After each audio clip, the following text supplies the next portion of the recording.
So, how are you? Fine. Fine. So, Welcome to well, Paris. thank you. Thank you. This is an amazing space to be in with all these amazing bottles. So, tell me how you got your start. Well, I was a little designer in an advertising agency specialized in designing logos. And then we had very deluxe clients like champagne, cognacs, fashion like Hermes, Rochas, Balenciaga, and also Schiaparelli. But Madame Schiaparelli was a very difficult person. Oh, wow. Nobody of the agency wanted to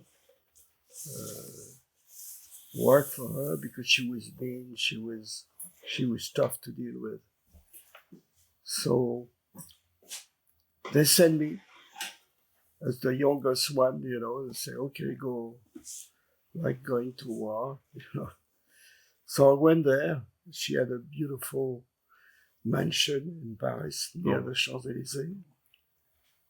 And she received me, explained, I worked a lot with Salvador Dali in the past, and I don't work with him anymore. I want to change anything that he did. So and I listened to her. I didn't say a word. That in fact was the trick. I just listened and listened. And at the end, they said, young man, you understand me. I want to continue to work with you. Oh, cool. Yeah, because, so I did the work. And in the meantime, she started to like me, invited me to dinners where she was friends with many of the haute couture, the fashion at the time. Yves de Givenchy had worked for her for 3 years. Oh, wow. But also Pierre Cardin, PACO RABANNE. And she presented me a beautiful woman, Hélène Rochas, who was president of Parfum Rochas. Mm-hmm. And who told me, well, Schiaparelli told me many good things about you. I want you to design my bottle. Okay. My new bottle. That was Madame Rochas. Wow. So your first client was Schiaparelli. On flat drawings, no bottle. Oh, no bottles. Okay. Yeah, the bottles were made by Salvador Dali in 1937. Okay. So. But your first bottle design was for Madame Rocha? Madame Rochas. And Madame Rochas asked me to join her company as an art director. Oh, wow.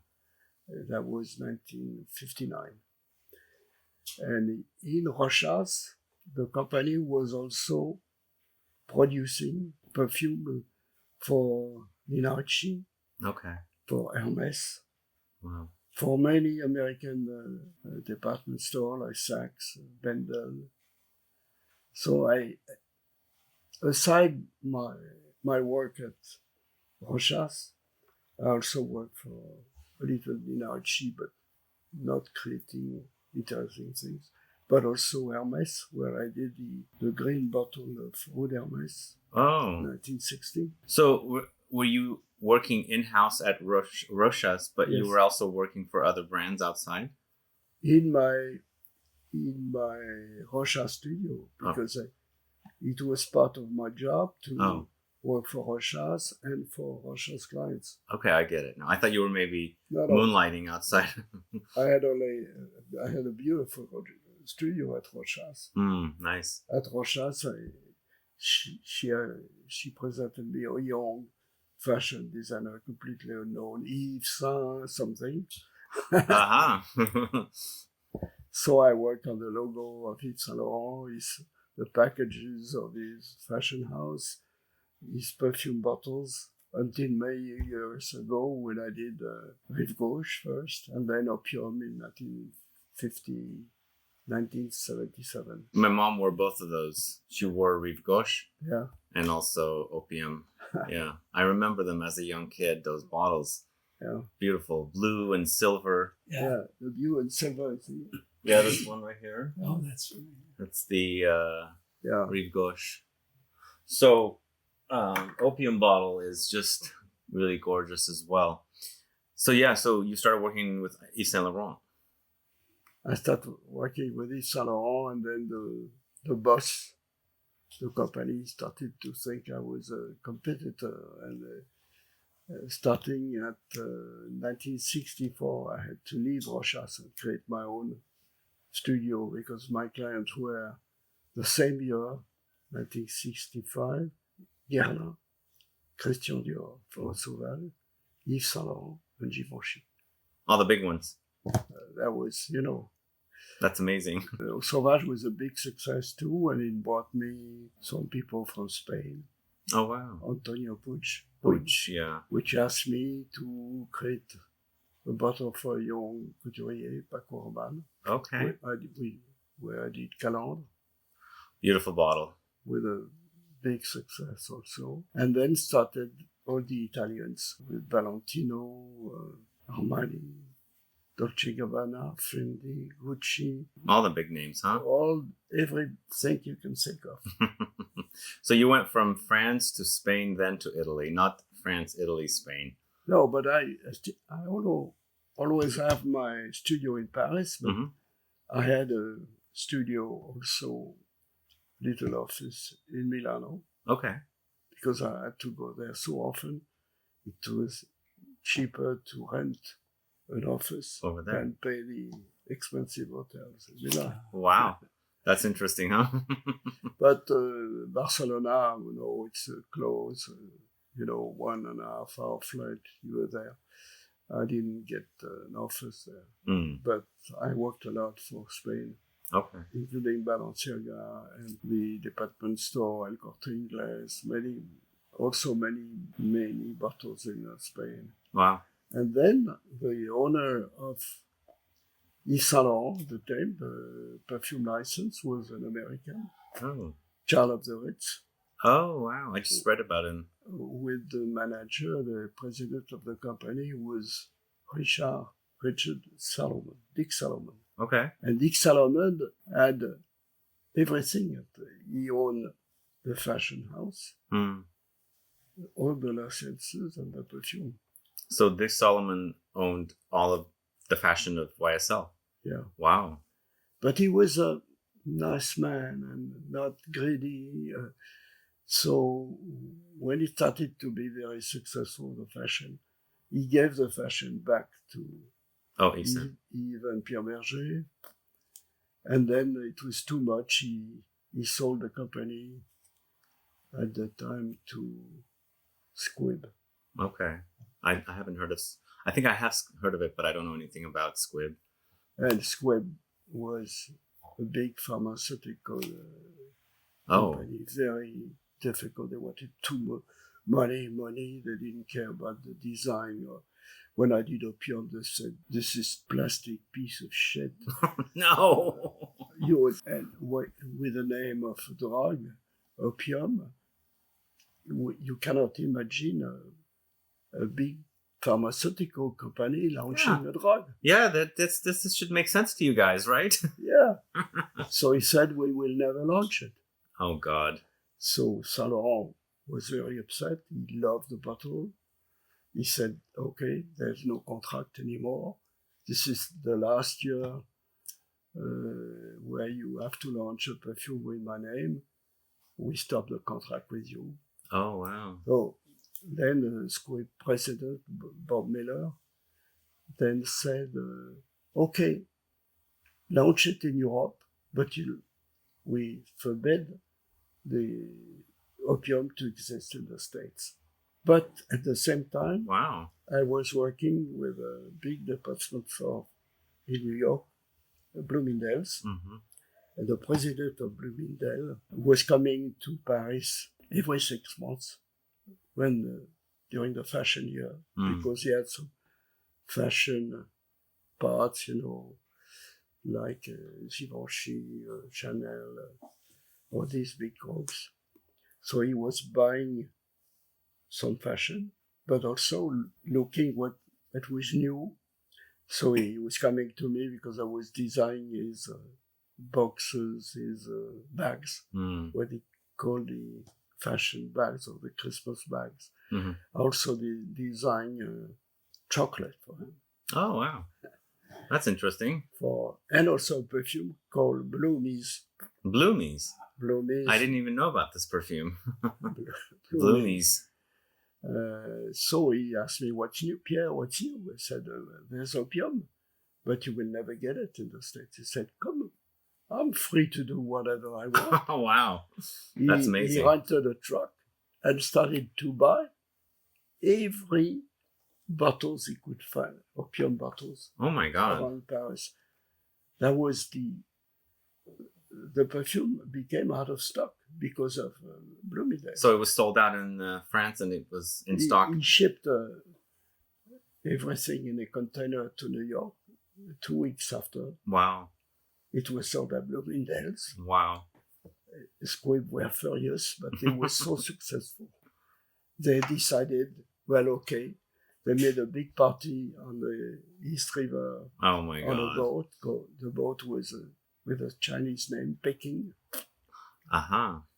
And it was tremendous success. And the guy who said I refused to do it made a big declaration with the press saying, "Oh, very successful marketing team created." Wow, so what a story. It was a little ridiculous, but it was so successful. Then it brought me every big group of the industry. Procter & Gamble, Revlon, Estee Lauder, L'Oreal. Absolutely everybody in the world wanted an opium. Wow. They wanted the same system. So we did Magie Noire for Lancome. We did Balmain for Revlon, which Pierre Balmain was owned by Charles Revson.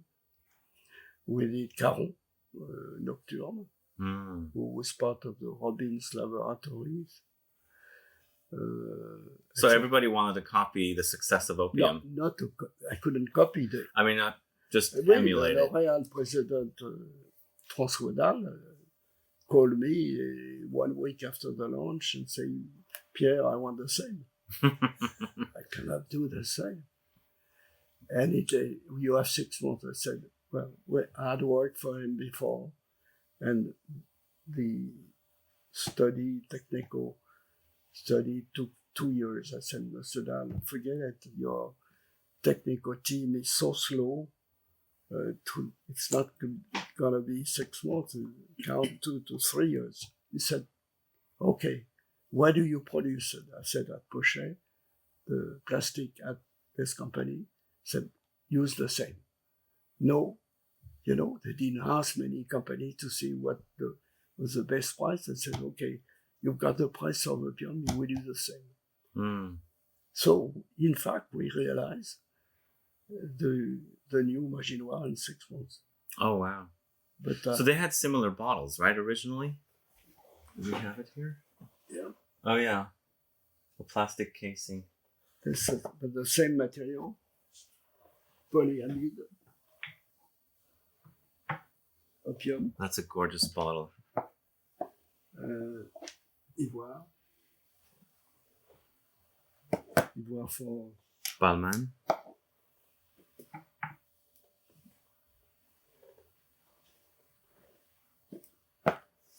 And this is Nocturne. Wow. Caron.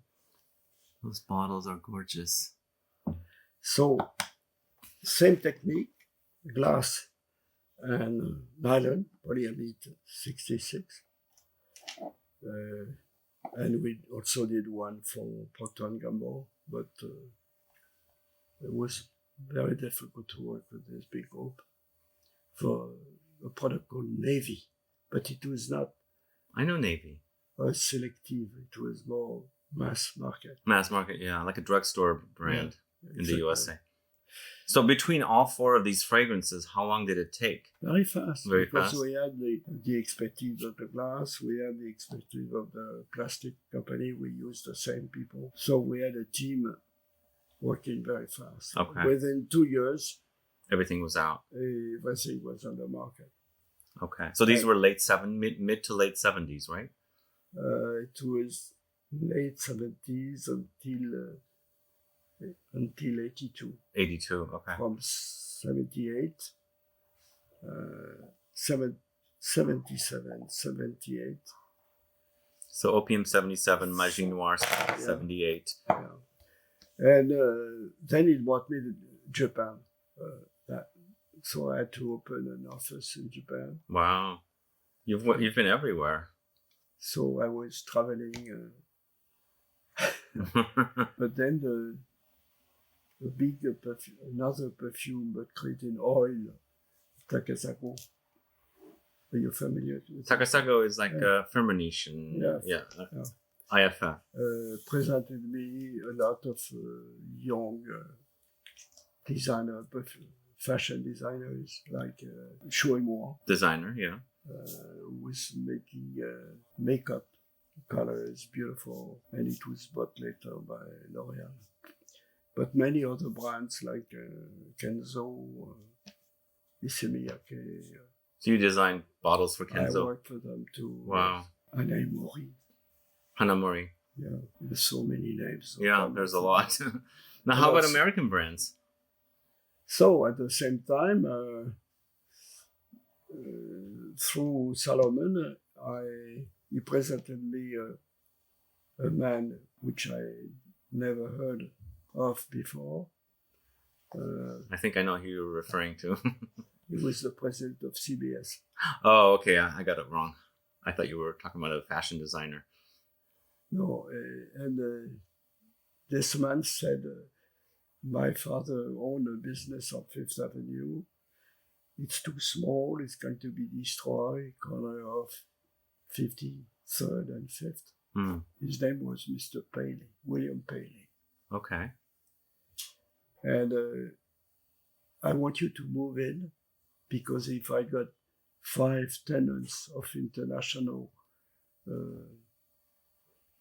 reputation, they will not be able to destroy the building. Oh, wow. How nice. I moved in, but I said, I have no, I come once a month, I don't need an office. He said, but there's no salary, it's a gift to you. Oh, wow. That's amazing. So I found him a glass company, a plastic company, a printer specialized in printing boxes. Yeah. In 3 months, I founded all the 5 international companies who could move in. Oh, wow. And it saved the building. Wow, wow. Amazing stuff. And now it's 1 East 53rd, a museum of broadcasting in New York. Oh, my God. Yeah. And next to, there's a little park with a waterfall, which is dedicated to his father, Mr. Palevich. They were coming from Russia. Russia, okay. But at the same time, he was organizing a dinner in a fantastic mansion overlooking the park on Fifth Avenue with young designers like Halston, Calvin Klein, Mrs. Estee Lauder. So suddenly, this company started to ask me bottles. People like Oleg Cassini, which was an incredible man. He was engaged to Grace Kelly before she married the prince. Oh, wow. I did not know this. Oleg Cassini, we did a bottle for him. Also people in Chicago, Jovan, yeah. Jovan Musk. Yes, so we did a lot of bottles for Jovan. And Mrs. Lauder, I went to see her in the south to her house, and I did pleasures for Mrs. Lauder. It's in your book, Pleasures. Yes. Yeah. But many other, we didn't have place to put it in the book, like name, which are not very well known, like Joseph Aboud. I know. I wore that. I see the bottle over there. Yeah. I wore that fragrance, Joseph Aboud. Joseph Aboud. I love that. I love that fragrance. Geoffrey Bean. Jeffrey Bean. Grey Flannel? Grey Flannel. People in Canada. Alfred Soon. Oh, Sung. Sung, oh my word. The purple juice. Yeah. Alfred Soon. Nicole Miller. Nicole Miller, yes. She was producing ties or scarves with original models. She was fun. So you produced that frosted matte finish ribbed bottle. Yeah. I wore that too. But there was so many that you really cannot name. Wow. Do you have a number of how many bottles you've designed? No, the one who is working on it is Michael Edwards, because I tendency to forget. In the thousands, most likely. It's very difficult to remember. So by the year, I think, where was I? Okay, I was in Japan. What did I do? And I lost on my agendas. I have no more archives. Oh, no. I have to rework. And the glass company, after 60 years, lost the samples, the plan, and nothing. It's very difficult to... Oh, wow. That's a bummer. But when I go to the companies for Hermes, they do not have anything of what I did 60 years ago. Wow. That's a bummer. So it's very difficult to... So sometimes I buy my design from eBay or Etsy. But some, for instance, I have a lot of difficulty to find the Obsession original bottle, which is a very heavy glass. Working with Calvin was fun too. Calvin Klein? Yeah. Was the Obsession your first bottle for him? Yeah. Also, a big success. When I did it, he was bankrupt. Oh. And did you design both the men's and the women's? Yes, and also Eternity, and also Escape. Okay. But back to back. They came out back to back. Yeah, and when the finance man from Calvin Klein was a liquid soap company from Liquid soap company, huh? Soap company. The man name was Mr. Taylor. And he said, I was very expensive. Oh. I might as well. There was so many demand. People wanted me. So my fee went up $200,000 to design a bottle. Wow. But there wasn't only one bottle. It was a complete line. Oh, yeah. At the time, you had 10 different items in a perfume line. You had the extrait, you had the eau de toilette, you had the sprays, and large factice. So at that time, they launched all of the variations at once. Yes. Now they do them separately. Yeah. So you had to design a whole lot. I had a team of 40 people. Oh, wow. To engineer, model maker. We had our own tool. At one time, I had a workshop also in New York. Oh, wow. So are we in the 80s right now? Obsession, 84. Oh, okay. I remember Obsession coming out. I guess it's the men's that came out multiple years later. Women first. Women first, yeah. And you don't have a bottle of that original? I have one, but it's the eau de toilette. It was very heavy glass and beautiful. But at the time, it was something very sexy. The first name was Climax, like orgasm. And of course, it's not a good name. Fortunately, there was a perfume of Lancome with Climat. Climat, yeah. It's just nearly the same spelling at one letter difference. So because of Climat, they couldn't use, fortunately, Climax. So he decided to look for something,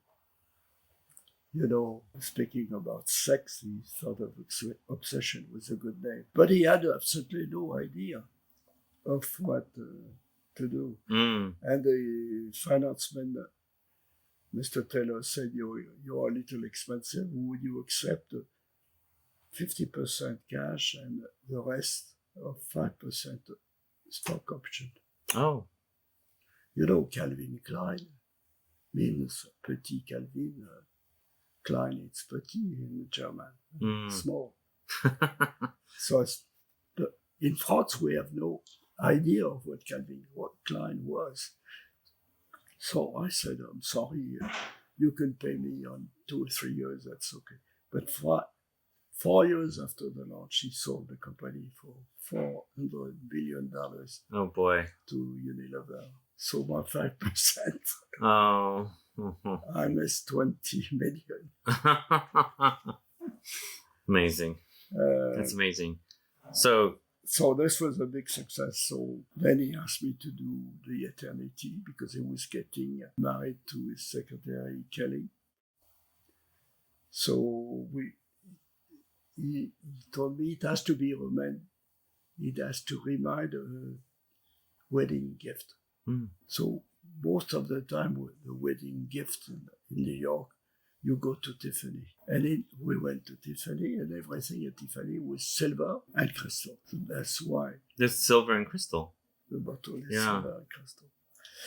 I was always trying to get some elements from the client. Mm. It was either his story or some elements of the haute couture, but he could find that it was his creation because in a way we picked his mind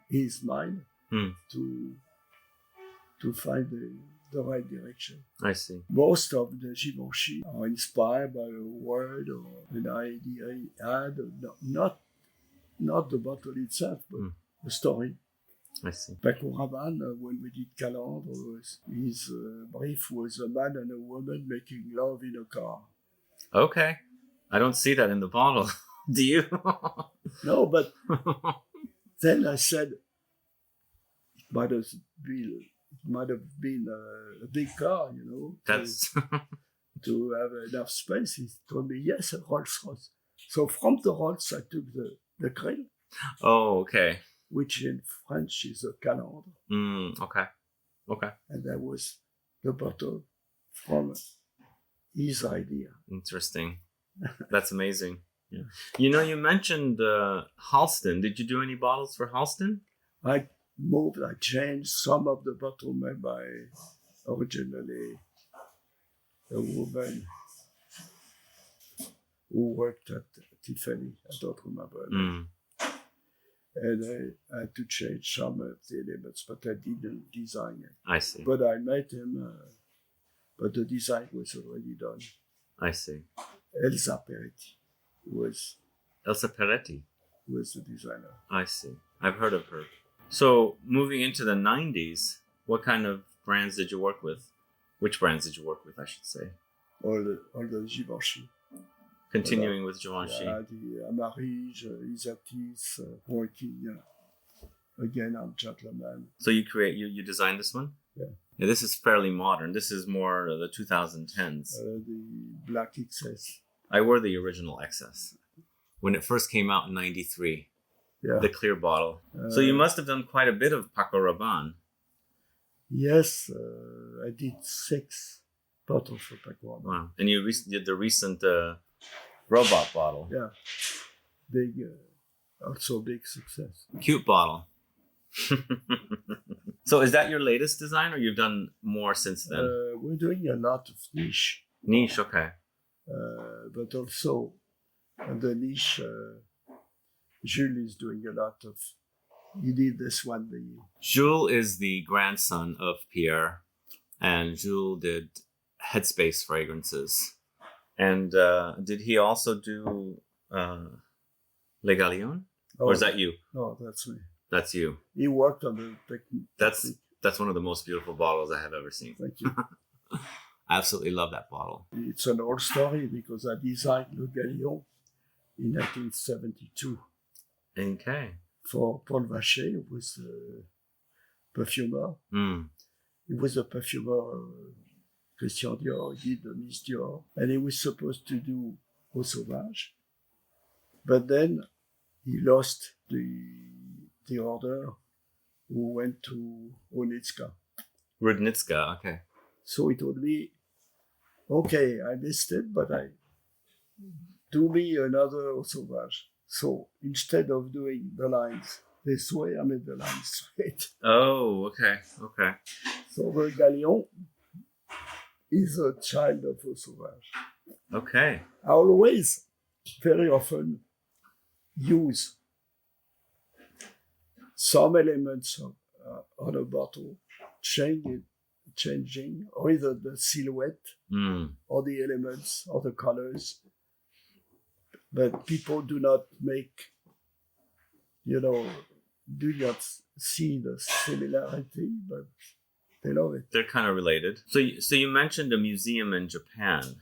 Yes. Can you elaborate a little bit more about that? So you have a museum dedicated to your work in Japan? Yes. And I just came back from Japan. I wish I knew. Yeah, but it's a long way because, it's first you have to go to Osaka by the Shinkansen, then from Osaka take a plane south to the island of Kyushu. Okay. Where you have Nagasaki or Hiroshima. But the island is big. It's a huge volcano. And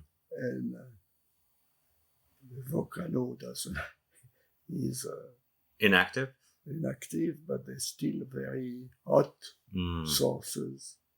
And on the south island of Kyushu, the Beppu prefecture, you have a little village called Oita, where the climate is very similar to the Côte d'Azur. Oh. So they first went to Grasse, asked the deputy mayor of Grasse, Monsieur Lejeune, if they were interested to be part of a museum, and the city of Grasse accepted. So they have a huge part explaining the history of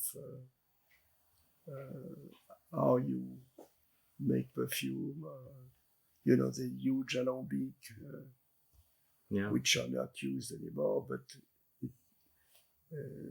Grasse gave it to the museum.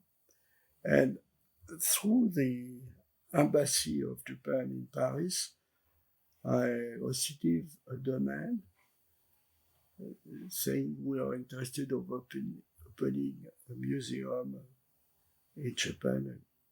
I was not interested. Okay, when I'm dead, but not now. But the president of the museum, who was in fact the president of the PACO Corporation, will send you a proposition. And at the last line of the proposition, I was paid $200,000. $200,000. Cash. But I said, plus invited 1 week in Japan, first class. Okay. Biggest hotel. But I thought I would be free. No? They would pick me at 8 o'clock in the morning. Breakfast, show with the journalist, lunch, the afternoon receiving clients, dinner with the... Wow, amazing. Fortunately, my wife had they gave her a car, an interpreter, a guide to visit the island. So she knows the Kyushu Island by heart. Oh, wow.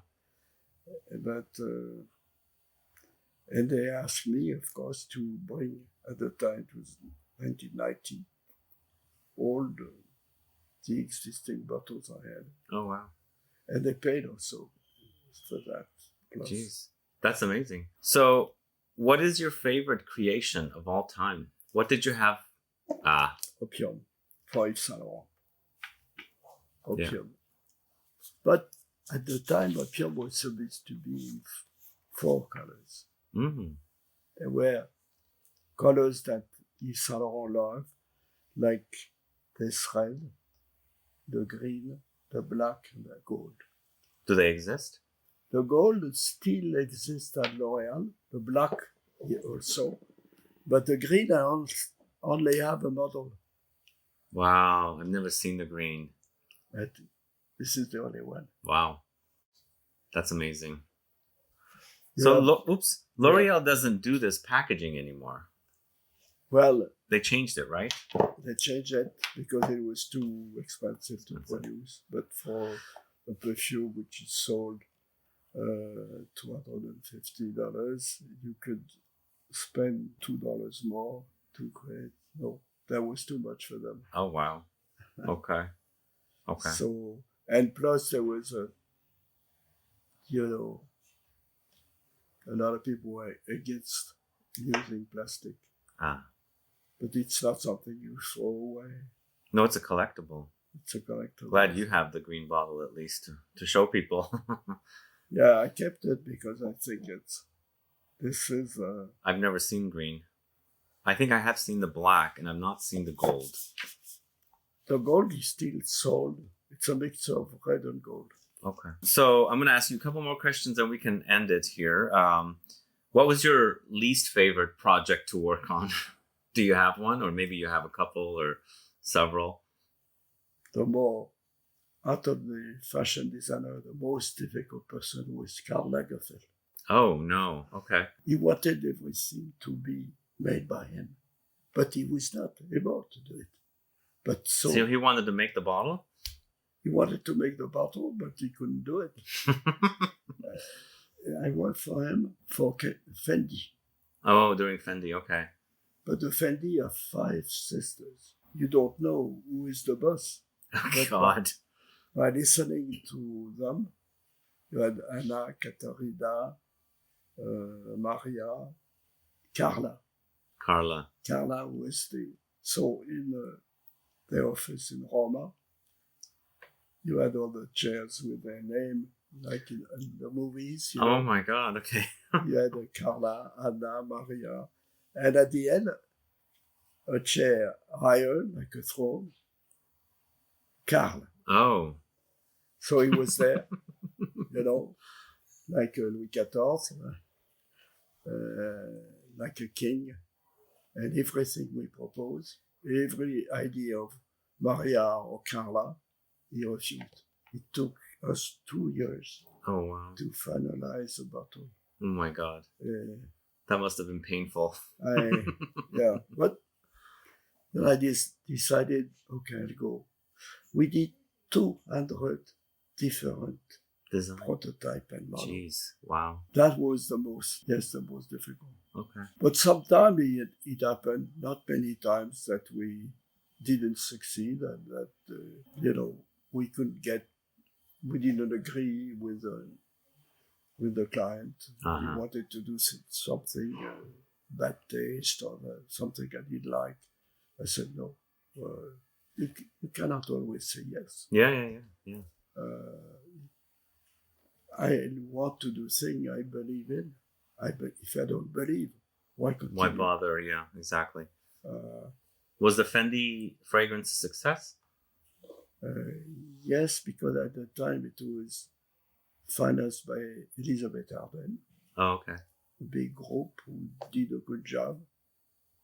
And it doesn't exist anymore because once again it had plastic material. Oh.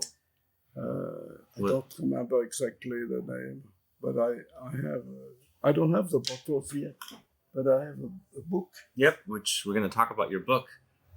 You're selling a book written by Michael Edwards. Yes, but there was a first book not done by Michael Edwards. Oh, the other one. Oh, I still need to get a book. I still need to get a copy of this book. And here you have the Fendi bottle. Can I show? So this is the Fendi bottle. That's the most amazing looking bottle. And you don't have this bottle in you don't have this bottle. No. Oh, bummer. You could find a book in the States on eBay. eBay, okay. And this is in French and it comes in English? It exists in English. Yeah. Okay. The name is Shapes of Perfume. Okay. The first edition of 3,000. But I didn't realize that my clients wanted the book. So L'Oréal bought a few hundred. And after 1 month, there was no books anymore. Oh, wow. So we did it again, a second version. and then an American version. So the book exists in English. the States also, Okay. but it's not. I don't. I think I have one. There was a Japanese version also. Oh wow! So it got translated to multiple languages. The Japanese was sold at the museum, but same thing. It discontinued. Okay. It would cost too much to do it again. And this one in 1992 that doesn't have pleasures or, many new things I did since. So it's not, it's a collection piece, but not. Yeah. The current book with Michael Edwards, the book, there's still copies, correct? The book by Michael Edwards, we've done two. The first one in 2017 for an exhibition at Liberty in London. Okay. Same thing happened. Many clients wanted the books, big groups, PACO, RABANNE, Givenchy, L'Oréal, Estee Lauder. So it's difficult to plan. So we did it again. The last one I gave you is the last edition. Yeah. There was a plan to do a third edition, but everything is more and more expensive, like the paper. So they asked for $20,000 to print the book. I said no. The next edition, which I'm working on, will be on digital. Oh, okay. The digital version of it. Yeah. Okay. Easier to handle and